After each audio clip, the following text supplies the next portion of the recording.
بسم اللہ الرحمن الرحیم۔ السلام علیکم۔ کیسے ہیں آپ سب؟ امید ہے آپ سب خیریت سے ہوں گے۔ الحمدللہ میں بھی ٹھیک ٹھاک ہوں۔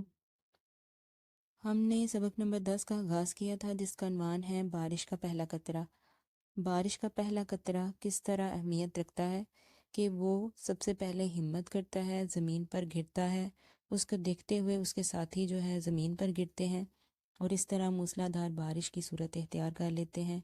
اس طرح زمین جو ہے وہ ساری کی ساری سیراب ہو جاتی ہے۔ آج ہم شعر نمبر 9 سے شعر نمبر 16 تک کی تشریحات کریں گے۔ یہ کتاب کا صفحہ نمبر 67 ہے، اور جب میں نے پڑھائی کروائی تھی تو پڑھائی کے دوران میں نے مشکل الفاظ کے معنی بھی بتائے تھے، ان کا تلفظ بھی بتایا تھا اور اشعار کا مفہوم بھی بتایا تھا۔ اگر یہاں سے آپ کسی لفظ کی سمجھ نہیں آتی تو آپ میرا پڑھائی کا لیکچر دیکھ سکتے ہیں، جس میں میں نے ہر شعر کا مفہوم سمجھایا ہے، مشکل الفاظ بتائے ہیں۔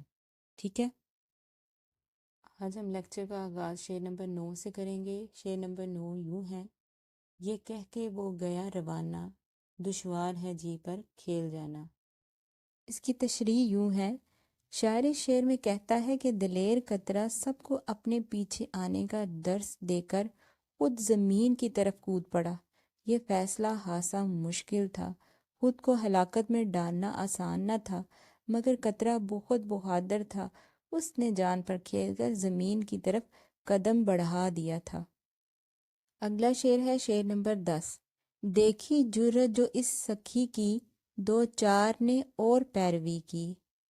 اس کی تشریح یوں ہے: شاعر شعر میں کہتا ہے کہ بہادر قطرے کے زمین کی طرف روانہ ہونے پر اس کی بہادری کے اظہار پر کچھ مزید بارش کے قطرے جرأت مندی کا اظہار کرتے ہوئے اپنے ساتھی کا ساتھ دینے کے لیے اس کے پیچھے چل پڑے۔ انجام سوچے بغیر انہوں نے روانہ ہونے کا فیصلہ کیا تھا۔ وہ دلیر قطرے کے دوست تھے، انہوں نے اپنے ساتھی کے ساتھ جانے کا ارادہ کر لیا تھا۔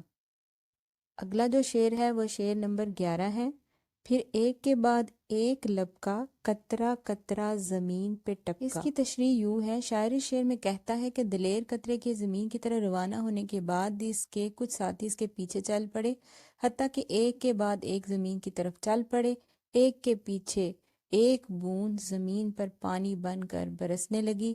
اپنے ساتھیوں کا ساتھ دینا بھی ضروری تھا۔ اگلا شعر ہے شعر نمبر 12: آخر قطروں کا بند گیا تار، بارش ہونے لگی موسلا دھار۔ اس کی تشریح یوں ہے: اس شعر میں بارش کے قطروں کے جذبات کا ذکر کرتے ہوئے شاعر کہہ رہا ہے، ایک قطرے کے بہادری دکھانے کی دیر تھی کہ اس کے پیچھے سب قطرے چل پڑے اور قطروں کی قطار لگ گئی۔ ڈھیر سارے قطروں نے مل کر تیز بارش کی صورت اختیار کر لی اور زمین جل تھل ہو گئی۔ آسمان سے ڈھیروں قطرے کود پڑے، جن سے پانی کا ریلا امڑ آیا اور ہر طرف پانی ہی پانی بھر گیا۔ اگلا شعر دیکھیں، شعر نمبر 13: پانی پانی ہوا بیاباں، سیراب ہوئے چمن خیاباں۔ اس شعر کی تشریح یوں ہے: اس شعر میں شاعر بارش کا منظر بیان کر رہا ہے۔ تیز بارش ہونے کی وجہ سے ویرانے میں بھی جل تھل ہو گئی، سوکھی زمین تر ہو گئی، باغوں، کھیتوں، فصلوں اور جنگلوں کے پودے پانی سے دھل گئے، باغ اور کھیت پانی سے سیراب ہو گئے، پتے، پھول اور درختوں میں تازگی آ گئی، پورا باغ نکھر گیا، ویرانے میں بھی بارش سے رونق ہو گئی۔ اگلا ہے شعر نمبر 14: تھی قحط سے پائمال حلقت، اس می سے ہوئی نہال حرکت۔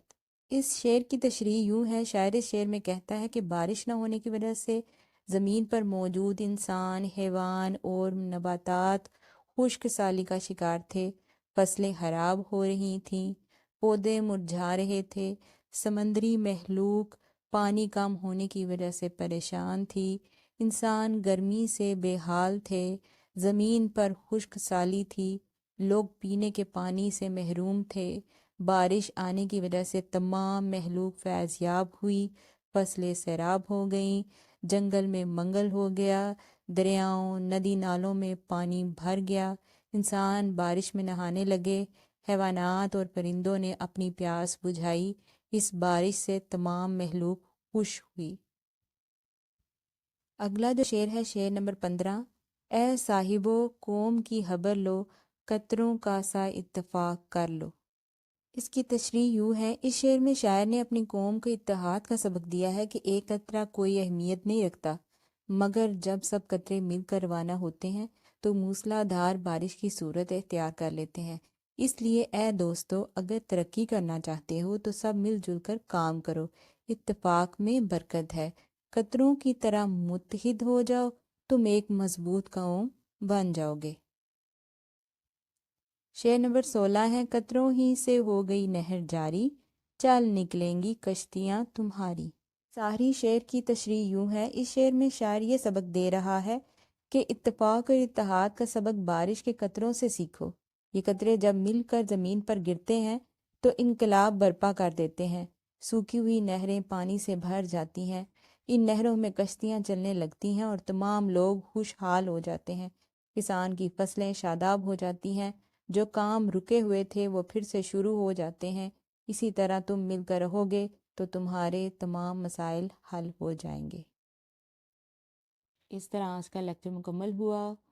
اگر پسند آئے لائک کیجیے گا، کمنٹ کیجیے گا، سبسکرائب کیجیے گا۔ مجھے دے اجازت۔ اللہ حافظ۔